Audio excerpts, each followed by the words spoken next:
여러분 이렇게 뵙게 되어서 영광스럽습니다. 사실은 제가 21인 초청법회 명단에 없는 사람인데 제가 22번째 아마 해당이 되나 봅니다.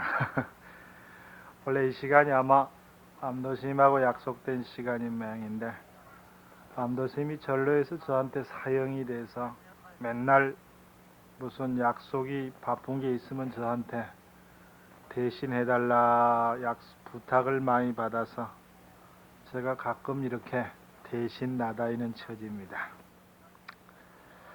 이것도 다 우리 부처님과 인연이라니 생각을 하고 오늘 암도스님이 법문하신 것만큼 잘 될는지는 모르나 여러분과 같이 좋은 부처님 얘기를 나눠보기로 하겠습니다. 옛날에 이런 얘기가 있습니다. 산골에 한 노스님이 논을 5마지기 좋은 걸 가지고 계셨다 그럽니다. 요즘에야 논이 별로 재산 가치가 아니지만 옛날에 좋은 논 5마지기면 아마 대단한 재산이었나 봅니다 말이야. 이 노스님이 어느 때 무슨 생각이 드셨던지 그 논 5마지기를 팔아서 그걸로 받은 양식으로 강변에 쓸모없는 풀모지를 조금 사서 일꾼을 사서 그 강변을 개간을 시작을 했다 그럽니다. 그런데 이 스님 아주 일꾼 부리는 솜씨가 다른 사람과 아주 별다르게 일꾼을 부리게 됐으니 말이에요. 사람이 오면 먼저 일을 시키는 것이 아니라 먼저 1시간 동안 법문하고 난 다음에 일을 조금 시키고 그 다음에 오전에 참을 먹이고 법문 1시간 하고 일하고 점심 먹고 법문하고 일하고 오후 참 먹고 법문하고 일하고 이러니 도대체 일에 진척이 있을 까닭이 없지 않는가. 그런데 어느 날은 일꾼들도 이제 요령이 생기다 보니까 일하기 싫으면 아이고 스님 오늘은 법문이나 하고 마시죠. 그러면 아이고 그러느냐고 좋아 그러면서 하루 종일 법문만 하시고 싹을 주어 보내고 그러길 거듭했다 그 말이에요. 상답 5마지기 반 양식이 다 떨어지도록 개간을 했는데 결과로 논이 몇 마지기가 남았나 봤더니 자갈론 천수답 3마지기로 남아있더라. 그러니 좋은 논 상답 5마지기가 쓸모없는 논 3마지기로 남았으니 사람들이 비웃을 게 아니겠는가. 어느 날 이 노스님 제자 한 분이 스님께 찾아가서 인사하고 이렇게 말합니다. 스님, 세상 사람들이 스님을 어리석다고 다 비웃습니다. 무슨 세상에 그런 장사가 다 있습니까? 하고 스님께 여쭈었더니 스님께서 이렇게 말씀을 하셨다 그럽니다. 자네나 세상 사람들은 왜 그렇게밖에 꼭 계산이 안 되는가? 아마 나하고는 계산하는 방법이 다를 수도 있으니 내 계산법을 좀 한번 들어보게나. 내가 벌던 5마지기 좋은 논은 그 임자가 소유가 누구로 바뀌었건 간에 그대로 남아있고 그리고 없던 논이 3마지기가 생겨났으니 얼마나 큰 이익을 보았는가 말이에요. 뿐만 아니라 일하던 일꾼들이 일하고 먹고 살기에 바빠서 언제 한번 그들이 부처님 법문 한 번을 제대로 들어본 적이 있었겠는가. 그러니 그들에게 법문을 들려주었으니 그 또한 이익이 아니던가 말이에요. 논 봐라. 이렇게 2가지로 이익을 보았으면 되지. 더 얼마나 나에게 이익을 보라고 세상 사람들이 나를 비웃는다는 말인가. 그렇게 말씀을 하셨다는 얘기가 전해집니다 말이야. 우리는 흔히 짧은 소견으로 세상을 살면서 내가 소유해야만 또 내가 남보다 많이 가져야만 그것으로 만족을 얻으려고 그러고 그런 것을 이익이라고 여기는 소인배적인 계산법을 쓰고 왔는지언정 있지는 않는지 말이에요.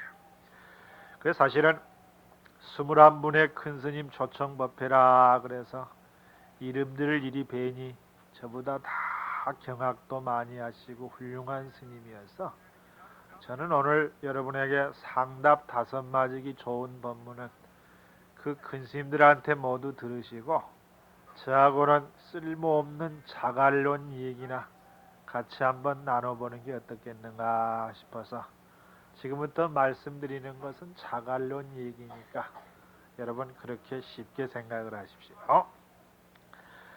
저는 세상에 살면서 세상에 무엇이 제일 어렵고 무엇이 제일 쉬운가 하는 의문을 던져봅니다 말이야. 세상에 무엇이 가장 어렵고 무엇이 가장 쉬운가.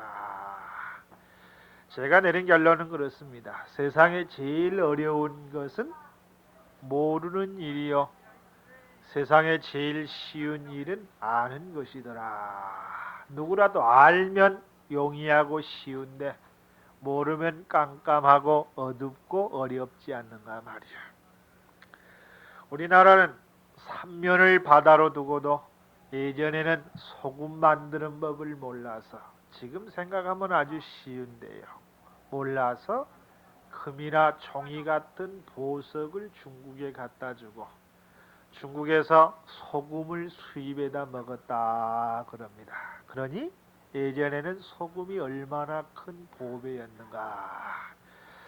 요즘도 아마 우리 주변에서 월급쟁이 보고 샐러리맨이라는 얘기를 하는데 그 샐러리라고 하는 것이 소금이죠. 그래서 예전에 로마에서도 관리들 월급을 소금으로 주었기 때문에 그래서 요즘도 그 말이 샐러리맨으로 쓰이고 있죠 말이요. 그래서 소금 만드는 법을 모르니 소금을 수입해 먹었는데 신라시대 때 진강국사라고 하는 스님이 당나라에 불법을 배우기 위해서 유학을 가셨다가 소금 만드는 법을 몰래 배워오셨다는 거예요. 왜? 가르쳐주지 않으니까. 누구든 이익되는 것은 남에게 알리지 싫어하지 않습니까 말이요. 그래서 저는 이런 생각을 해봅니다 말이요. 사람은 누구나 자기 입장에 서서 해석하기를 즐겨하니 말이요. 우리가 볼 때는 안중근 선생이 의사지만 일본 사람에게도 의사겠는가? 그건 아니겠죠. 일본 사람에게는 테러리스트가 아니었겠는가? 우리가 봐서는 문익점 선생이 우리에게 목화를 전해주어서 고마운 분이지만은 중국 사람들이 볼 때는 혹시 쓰리꾼은 아니었겠는가? 몰래 훔쳐갔으니까. 그래서 금강경의 부처님도 응무소주 이생기시니라. 어느 편에 머물러서 마음을 내면 도리어 어리석음을 짓는다 그랬으니 말이야. 우리가 함부로 남의 말 하지 않는 것을 근본으로 삼아야 한다 했으니 문화라는 것도 역시 그렇지요 말이야. 우리나라 사람들이 남쪽 뉴기니아 지방을 가봤더니 그 사람들은 장례를 이상하게 지내더라는 거예요. 장례식을 어떻게 하나 그랬더니 저 아버지가 돌아가시니까 우리처럼 땅에 묻거나 화장하지 않고 아버지 앞에 놓고 형제가 쭉 둘러 앉아서 유산 물려받듯이 큰아들은 많이 뜯어먹고 장을아들은 덜 뜯어먹고 저 아버지를 몽땅 뜯어서 먹어버리더라 그 말이. 그래서 이 야만인 같은 놈들아 말이야. 어떻게 너희들은 너 아버지를 먹나 그랬더니 그럼 너희는 어떡하느냐. 그래서 우리는 고이 싸서 관에다 묻어준다 그랬더니 하이고 이 야만인 같은 놈들아.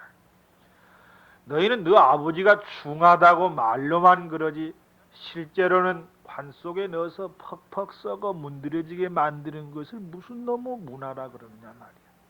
우리는 먹어버리니 우리 몸속에 아버지가 함께 계신다 그러더라 그 말이에요.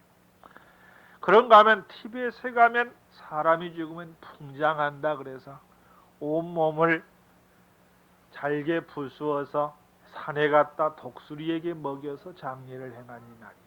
문화란 이렇게 그 나라가 가지고 온 전통이 성립된 것이지 어느 한쪽에서 다른 쪽의 문화를 보고 함부로 말하는 것은 도리어 어리석을 때가 많이 있다는 얘기가 됩니다 말이에요. 진강국사가 소금 만드는 법을 배워서 전라북도 고창에 가면은 선운사라고 하는 절이 있는데, 선운사에서 한 2km 올라가면 도소람이라는 남자가 있습니다. 이 도소람에 계시면서 산 너머 마을 사람들에게 소금 만드는 법을 가르쳐 주었더니, 그 사람들도 이것을 널리 가르쳐 주는 것이 아니라 자기들 직업을 삼기 위해서 자기들끼리만 소금 만드는 법을 알아서 그것으로 생계를 연명했다더라. 그런 시대 경상남도 합천 해인사 아랫마을에 나이가 중년이 되어서 늦게야 아들을 얻은 중년 부부가 살고 계셨는데, 늦게 얻은 아들을 기어워 키우다가 나이가 장성해지자 그를 깨우치기 위해서 해인사 계시는 스님들에게 글 배우러 절에 올려보냈다 그 말이에요. 그리고 나서 나이가 먹으니 자손을 보기 위해서 이 아들을 집에 내려오게 해서 혼인을 시키게 됐고, 혼인을 시키고 며칠 있다가 마저 보지 못한 글을 배우고 오라 싶어서 다시 절로 올려보냈다 그 말이에요. 그런데 혼인하고 난 다음에 아들이 문제가 생겼다더라. 전에는 책을 펴놓고 책을 보니 내용이 눈앞에 쏙 들어오더니, 혼인하고 난 다음에 책을 보니까 글 내용은 눈에 잘 안 들어오는데 자꾸 자기 부인 얼굴만 삼삼하게 책 위에 그려지더라 그 말이에요. 며칠을 그러다가 참지 못하고 하루는 밤늦게 스님들이 잠드신 후에 절에서 살짝 내려와서 자기 집 담을 넘어서 자기 부인한테 자고 갔으니 말이야. 그날은 아무것도 들키지 않았으니 중생은 뭡니까? 집착해서 어리석음을 짓는다 그랬으니 말이야.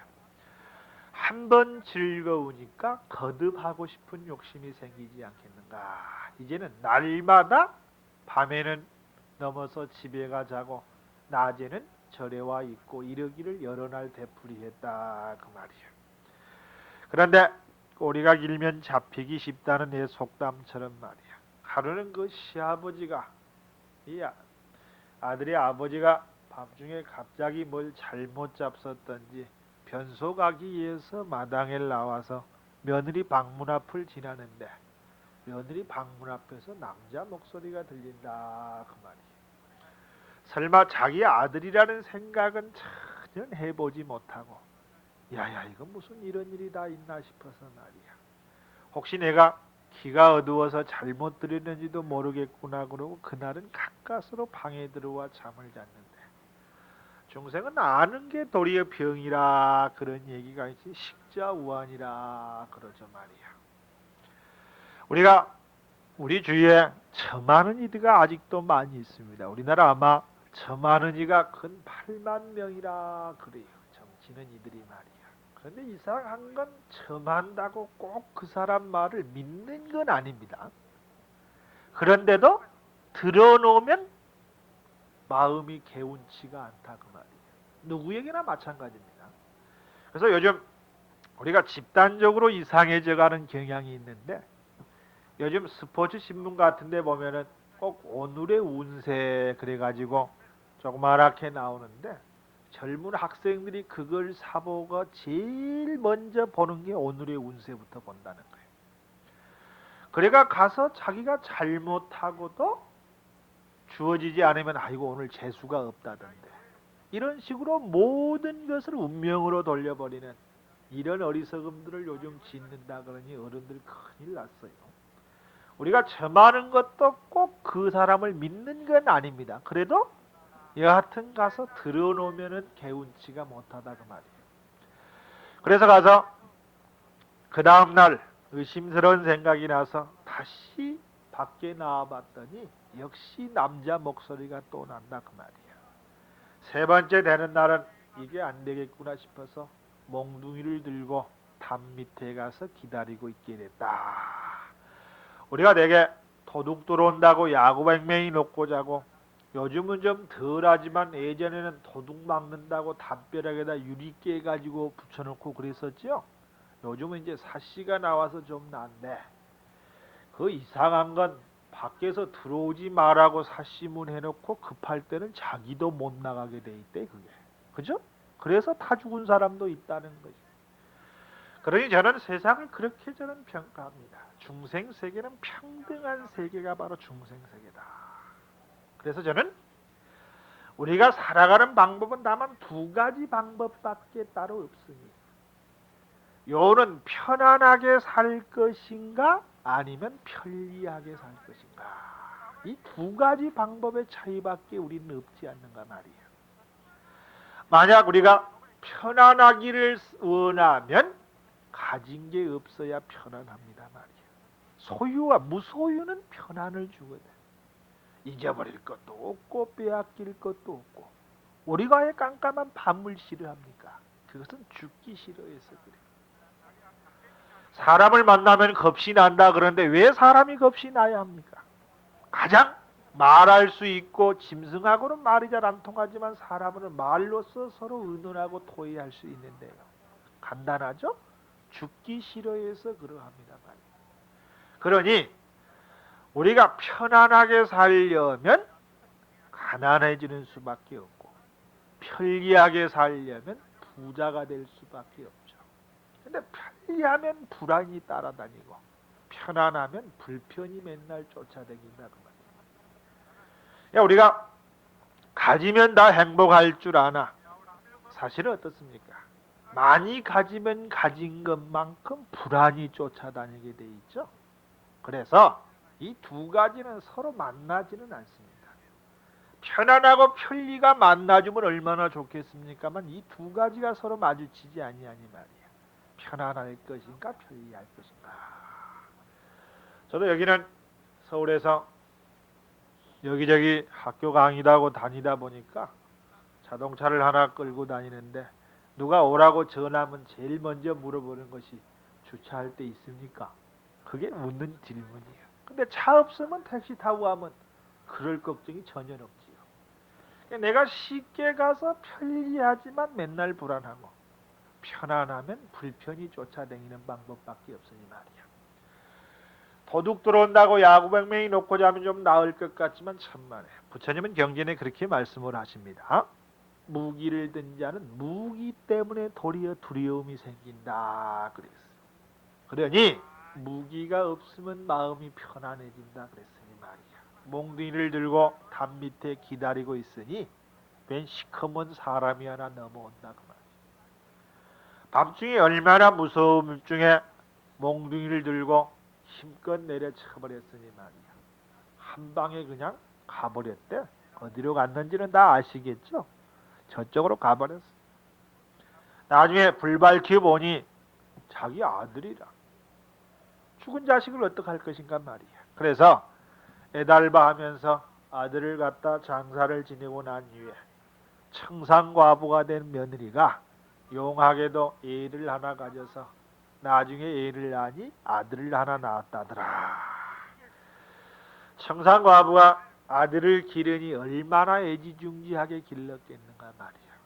그러다가 다시 그 아들이 나이가 되니 다시 아버지와 같이 해인사로 스님에게 글 배우도록 보내줬고 다시 또 세월이 흘러서 그 아들을 데려다가 혼인을 시켰다 그 말이에요. 혼인을 시키고 난 다음에 이제 문제가 생겨나기 시작을 합니다. 자네는 뭐든지 어머니에 의지하고 어머니 중심으로 생각을 하다가 자기 식구가 생기니까 생각이 부인 쪽으로 옮겨갈 수밖에 말이에요. 그래서 나는 이런 걸 고부간의 갈등을 원인을 저는 전공을 사회복지를 전공하고 지금 선생도 사회복지 선생을 합니다 말이에요. 그래서 왜 며느리하고 시어머니 사이가 서로 돕는 관계가 아니라 서로 시기하는 이런 관계가 성립이 될까 하고 나름대로 생각을 해봤더니 결론은 간단해요. 아, 이것은 소유욕 때문에 그렇구나. 결국 아들을 놓고 누구 소유로 할 것인가 말이에요. 어머니는 내가 낳았기 때문에 내 아들이라고 소유를 주장하고, 부인은 그 남자 때문에 자기가 그 집에 왔으니까 내 서방님이라고 주장을 하고, 결국 서로 누구의 소유로 만들 것인가. 이 줄다리기 시합이 바로 고부간의 갈등이 아니겠는가. 그래서 저는 이렇게 풀이합니다. 부처님도 경전에 이기는 자는 원망을 초래한다 그랬어요. 이기는 것은 반드시 원한 속에서만 머물러 있습니다 말이에요. 저희 중학교 때 저희 학교에 씨름부가 있었는데, 여러분 오해하지 마십시오. 저는 씨름은 안 했습니다. 그때는 날씬했고 절에 와서 밥 먹고 퉁퉁 살쪄 그렇지 옛날에 날씬했거든. 믿지 못해도 할 수 없습니다. 그때도 영신학교 같은 데는 씨름했어. 보면 막 이렇게 큰 애들이 와서 씨름을 했는데, 우리 학교는 그냥 재학생 중에 몇 명 뽑아서 하다 보니까 무조건 1회전에 가면 지게 돼 있어요. 완전 일회용 반창고 이게. 자꾸 지니까 우리 교장 선생님이 그때 화가 좀 나셨던지 조회 시간에 그랬어요. 10번 부정하게 이기는 것보다, 그러니까 지는 사람은 맨날 불편하게 돼 있어요. 10번 부정하게 이기는 것보다 한 번 깨끗하게 지는 것이 훨씬 훌륭하다. 나는 그 말이 사실인 줄 알았어요. 그런데 지금 생각해보니 그건 맞지 않습니다. 왜? 지는 사람은 어떻게 져도 기분 나쁜 거예요. 그건 과정이 문제가 안 됩니다. 지면 무조건 기분 나쁜 거예요. 그래서 부처님은 이기는 자는 원망을 초래한다. 이기고 짐이 없는 사회, 이게 바로 최상의 사회입니다. 그것이 바로 화엄경에 나오는 무등등의 상해죠.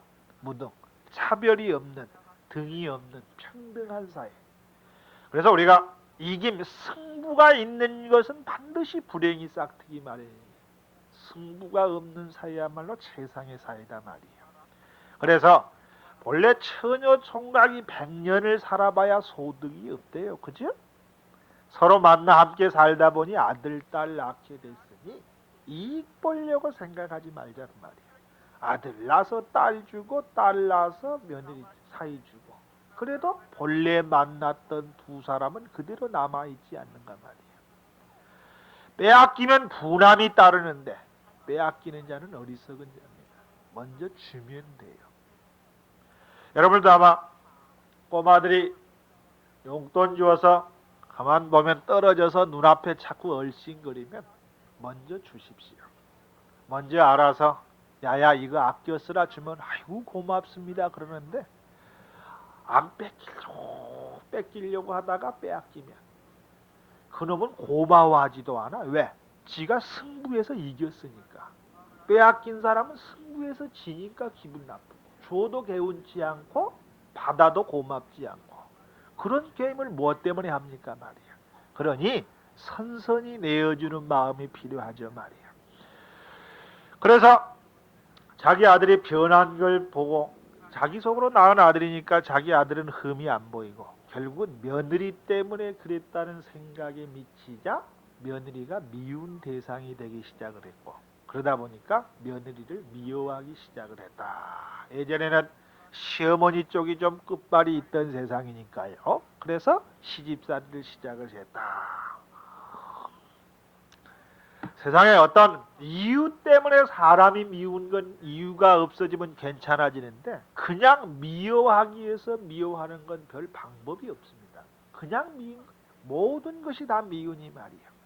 그래서 며느리를 시집살이 시키기 시작을 하니 중간에 끼어있는 남자가 얼마나 힘들겠는가. 요즘 참 생각하면 불쌍한 게 남자입니다. 요즘 주변 남자들 보면 불쌍해 죽겠어. 그죠? 우리가 회사에 나가 일하는 것도 월급 주기 때문에 일하는데, 무슨 충성이라고 월급은 또 통장에다 집어넣고 명세서 하나 덜렁 주고 말이야. 또 그거 자기가 벌어놓고 가서 다 쓰는다고 얼마나 애를 씁니까? 가진 아양 다 떨어야 하고. 그죠? 참, 그러니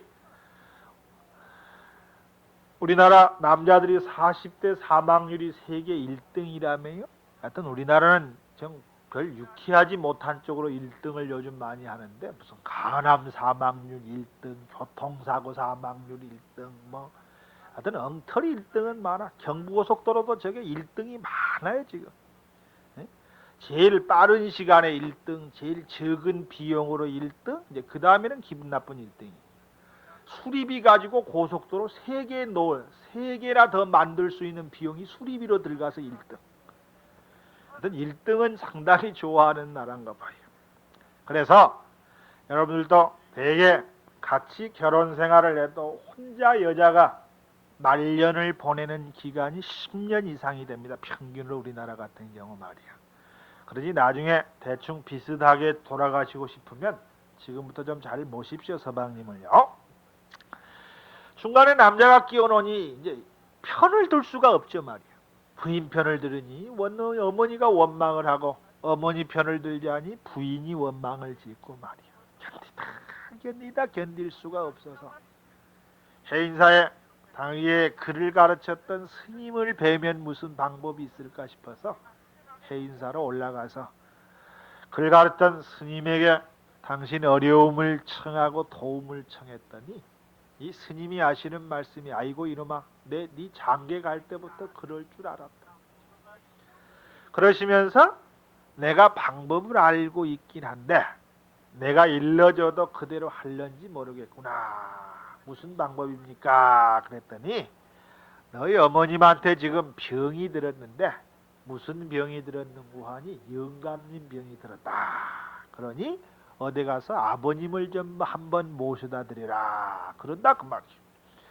병도 알고 약도 알았는데 어디 가서 아버지를 스카우트해 오냐 그 말이에요. 그러던 차에 선운사 뒷마을 소금장수가 그 마을에 덜렁 나타나게 됐다 그 말이에요. 소금장수가 소금강아 지고 오는 것을 먼 발치로 바라본 아들이 제일 먼저 쫓아가서 아저씨 내가 그 소금을 비싼 값에 사줄 테니까 제 부탁 하나만 들어주십시오. 무슨 부탁인가 그랬더니 저희 아버님이 좀 대주십시오. 이 소금장수가 갑자기 아버지 대달라니 정신이 없을 밖에 말이죠. 그래서 소금장수가 그 얘기를 듣고 계산을 시작을 합니다.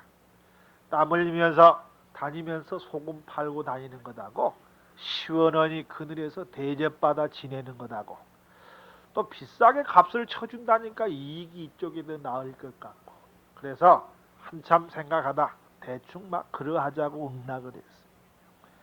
아들이 마을에 다니면서 먼데 사는 삼촌이 왔다고, 애삼촌 왔다고 소문을 내고 당신끼리는 그냥 대충 지내시라 그랬더니 세상에 약도 신통한 게 다 있죠.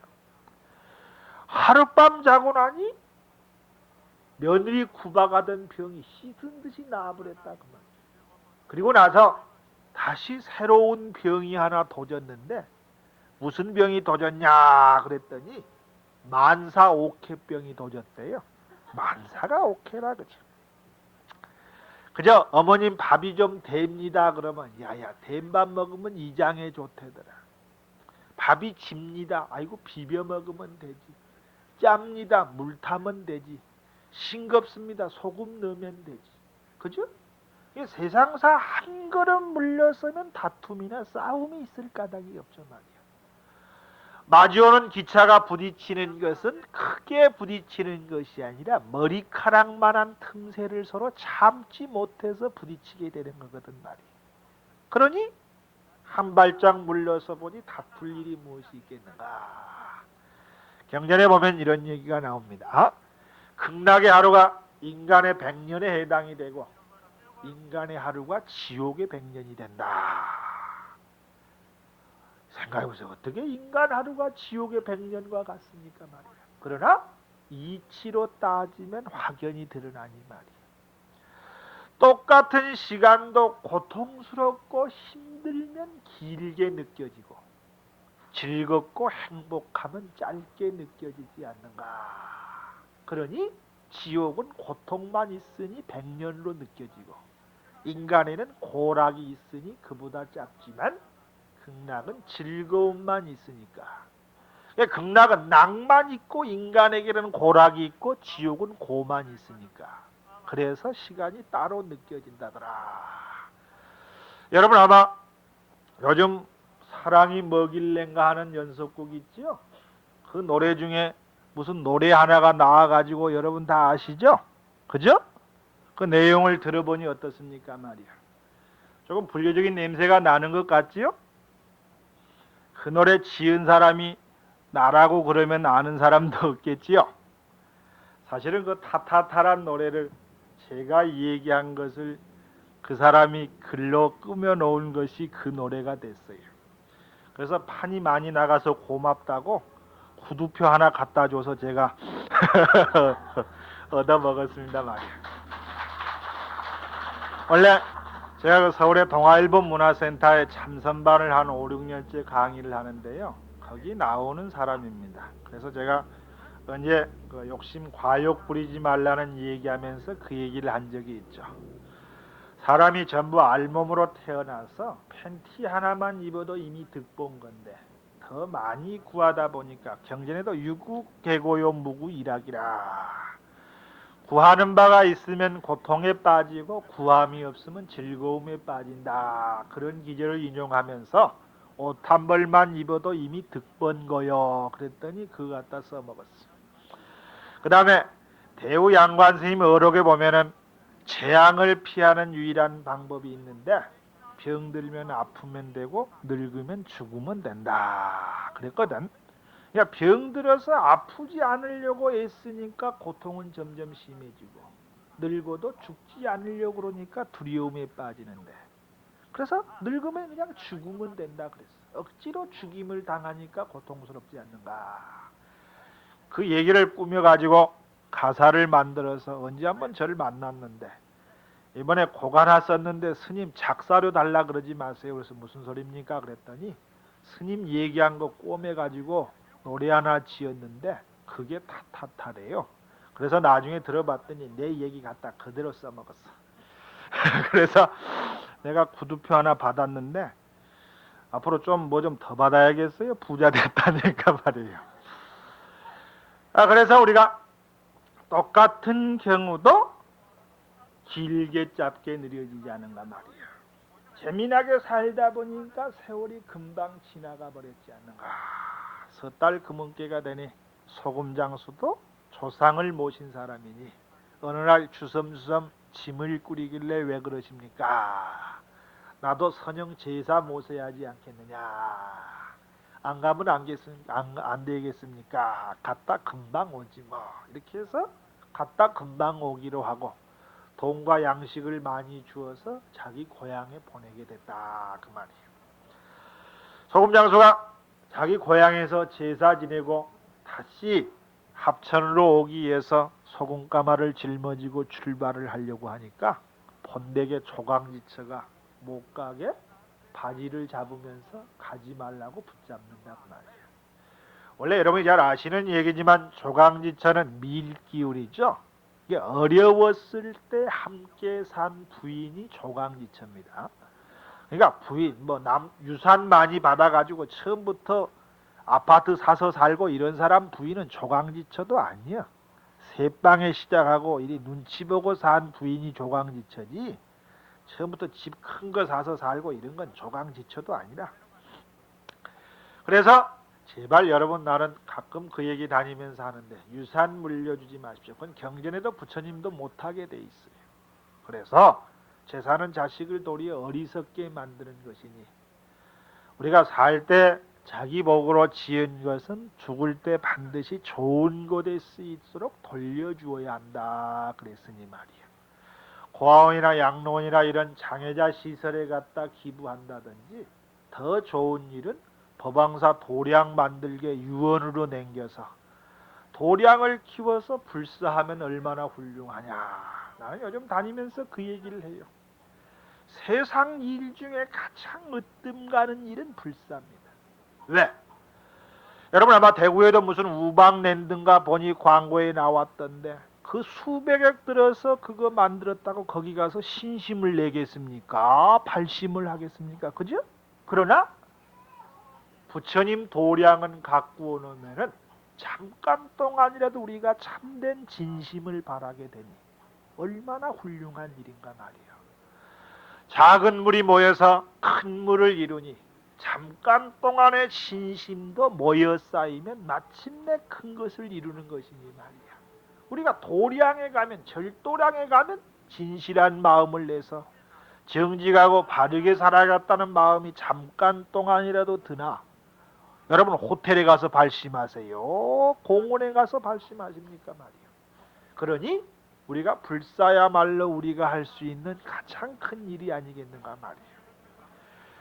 조강지체가 못 가게 자문이 할 수 없이 주저앉고 말았다 그 말이에요. 그런데 문제는 합천 쪽에서 날마다 이제 오시나 저제 오시나 기다리다가 지쳐서 옛날 병이 도져버렸어. 재탕 내버린 거예요. 도졌어. 다시 며느리를 달달 받기 시작을 하니 말이에요.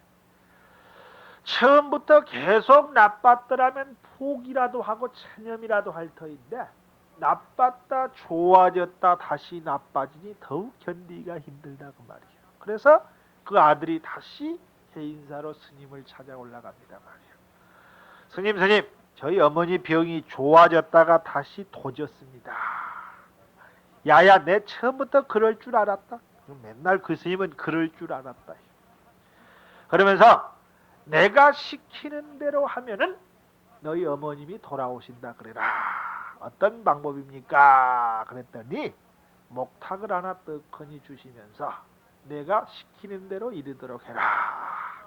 여러분 목탁 전부 다 아시죠? 목탁 만들어진 연유가 여러 가지인데, 옛날 중국의 한 참선하는 스님이 밤중에 참선 공부를 짓는데 그렇게 졸음이 와서 견딜 수가 없어서, 원래 부처님도 그래. 공부하는데 장애가 되는 것이 첫 번째는 애마고 사랑하는 막이고 말이야. 두 번째 마는 수마라, 졸리우는 거다 그랬으니 말이야. 하도 졸음이 와서 졸음을 쫓기 위해서 물가에 나가서 무심히 물속을 봤더니 아이고 고기란 놈이 눈 뜨고 있더래요. 요즘 애들은 안 속을 텐데 옛날 스님들은 순진하니까, 왜? 고기는 눈꺼풀이 없잖아요, 그죠? 산 놈이나 죽은 놈이나 맨날 뜨고 있어. 고기는 말이야. 사람은 뜰 때 뜨고 감을 때 가만히 있어. 죽어서 뜨고 있으면 기분 나쁘다고 또 집에 넘겨버리는데, 고기는 죽어도 소용없어. 뜨고 있어야지 말이야. 사실을 모르는 스님은 아이고야, 미물인 고기도 밤잠 안 자고 저리 애를 쓰고 공부를 하는데 하물며 출가 수행자인 내가 잠을 자서야 되겠느냐 싶어서 절에 돌아와서 고기 모양 형상을 만들어 놓고 잠이 올 때마다 목탁을 지기 시작을 했으니 그것이 바로 목탁이 만들어진 시초였다 그래요. 목탁 다 아시죠? 앞에 째놓은 것은 고기 입이고 양쪽 구멍은 눈이고 둥그런 건 몸체고 손잡이는 꼬리라더라. 그런 거 같지요? 사람 마음이 참 묘해. 전혀 그런지 않고 봤는데 그렇다고 보면 비슷하게 보이는 건 또 무슨 이치입니까 말이야. 그래서 목탁을 주시면서 내가 시키는 대로 이르라. 가서 관세음보살하고 염불을 하다가 주변에 아무도 없으면 아이고 대고 우리 영감 언제나 오시겠소. 그래 축원을 하라 그랬어 말이야.